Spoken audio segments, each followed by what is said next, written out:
Joe Biden, what's the deal? What's going on with Joe? But seriously, folks, I'm Lil Guillotine. Thanks for tuning in to another episode of The Chopping Block. Guillotine and Joe neck meet beautifully. The Chopping Block. In this episode of The Chopping Block, we're going to be exploring the election results. Let's check the election results to see how you're doing. Should the radical left be interested or paying attention to this? Or is it electoral liberal nonsense that we should ignore? Got news to ignore, no?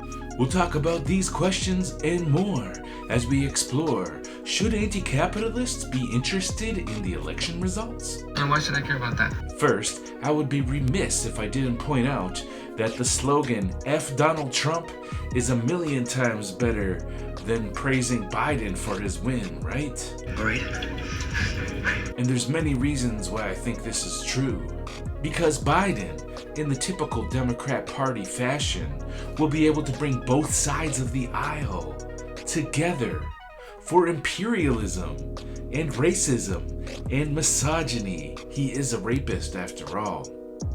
Let's not forget the wanton support for the prison industrial complex that him and his running mate have been spouting throughout the election campaign process for many months now.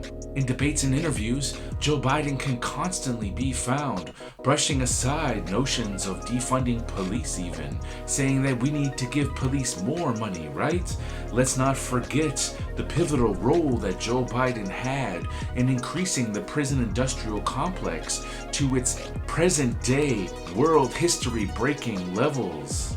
And of course, Vice President-elect Kamala Harris is just as bad, having served as a pivotal cog in the prison industrial system herself in California as district attorney. Okay, they're bad people. And so, it's really important that we do not stop the fight against the prison industrial system, because we may very well see an increase in that system under the Biden-Harris White House. It's a great time to donate towards your local abolitionist bail fund. Check out Free the 350 Bail Fund in Madison, Wisconsin. Donation links in the comments. Nuts. Another thing that is bound to happen with Biden as the president, just like Democrats always do with their mere presence in office, folks feel like they do not any longer need to occupy the streets and build up those grassroots movements, because they feel like the Democrats will have their backs and protect them from oppression that is inherent in the white supremacist, patriarchal, capitalist society that we live in. Have a racist society. A racist society.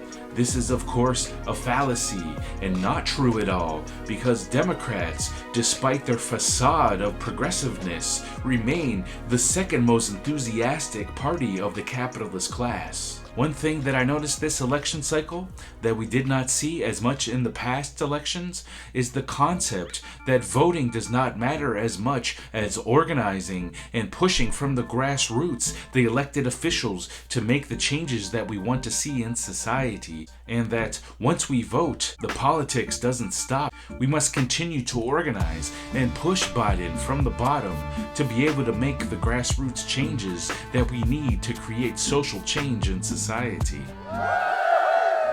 This rhetoric, common amongst the radical left and the anti-capitalists, has now spread itself among liberals and progressive, both inside the Biden campaign and outside. I was happy to hear this rhetoric widespread this time around. But despite how widespread that rhetoric is, history has shown that Democrats have a pacifying effect when they gain office, and we can expect all those folks around the Biden campaign who pushed that rhetoric to not follow through, just like in the past. They don't call the Democrats the graveyard of social movements for nothing. Tell me if you agree on this or not. One thought I had was, I guess that Biden will be able to handle the COVID pandemic a little better than Trump does, but it remains to be seen. If any individual in this white supremacist, patriarchal, capitalist society and economy has the ability to curb capitalism and its forces, as well as the capitalist class, enough to be able to battle the pandemic, Or are we doomed in our current iteration of runaway capitalism in the United States to constant death and suffering, else we oust this oppressive system?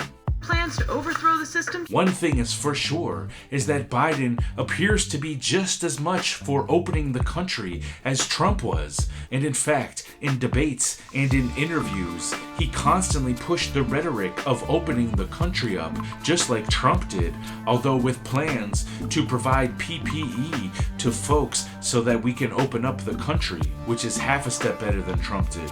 But in reality, what we really need to stop the pandemic from spreading so badly in the United States is the country to be closed and for the government to provide a basic universal income and healthcare for all in the form of a single-payer healthcare system and a social safety net that enables folks to be able to stay home so we can stop this madness of COVID spreading once and for all. Basic human decency. But we already know that Biden is against Medicare for all and a universal basic income, so we shall see, but we can certainly hope. As the anti-capitalist radical left, you are justly asking the question, why should we care about voting in a white supremacist, oppressive, patriarchal capitalist system? For taking control of such a system is not a legitimate means to achieve social change in society, but rather a way to perpetuate a system that's rotten to its core and cannot be reformed. It must be overthrown.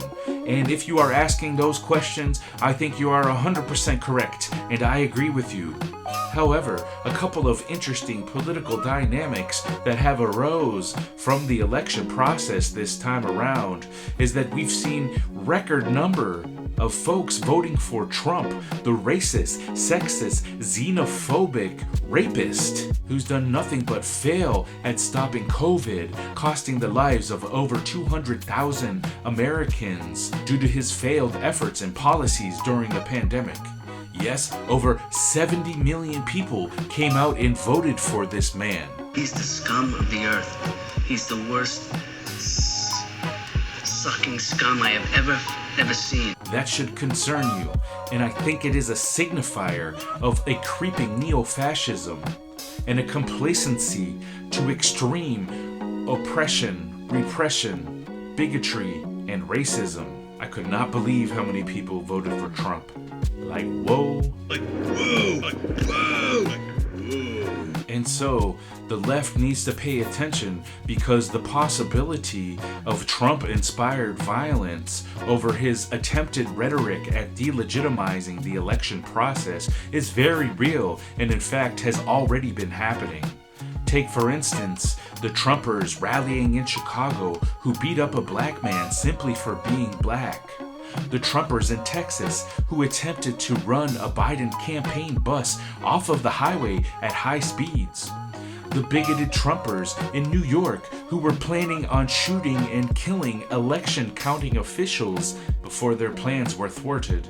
And who could forget the swarm of white Trump supporters who came down upon a vote counting facility in Detroit chanting, "Stop counting the votes," as if that concept is even remotely democratic.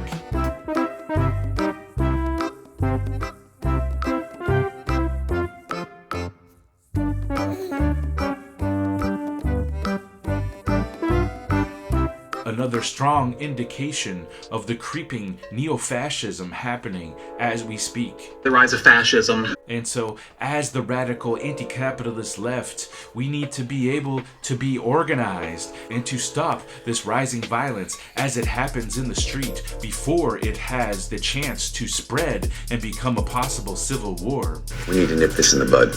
This is a task that can only be left to us because we know the cops do nothing but help the Trumpers, protecting them, allowing them to commit their violence if the cops aren't literally and physically on the side of the Trumpers already, which they often are.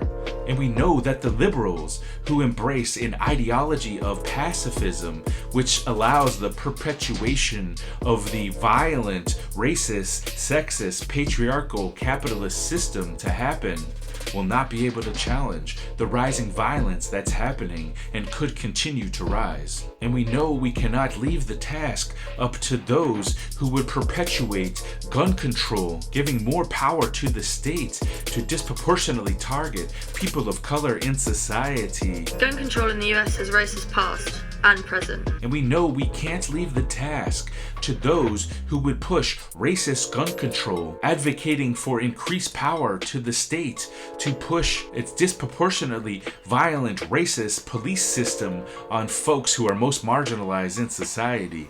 No, they will not be able to do anything. Only the armed left can do it. Hopefully we do not have to take up arms, but anything is possible. And so we need to keep our eyes on the situation, stay organized, and stay in the streets. We stay on the streets. So there you have it, folks. Let me know in the comments if you agree or disagree with some of the theories and concepts I threw out there.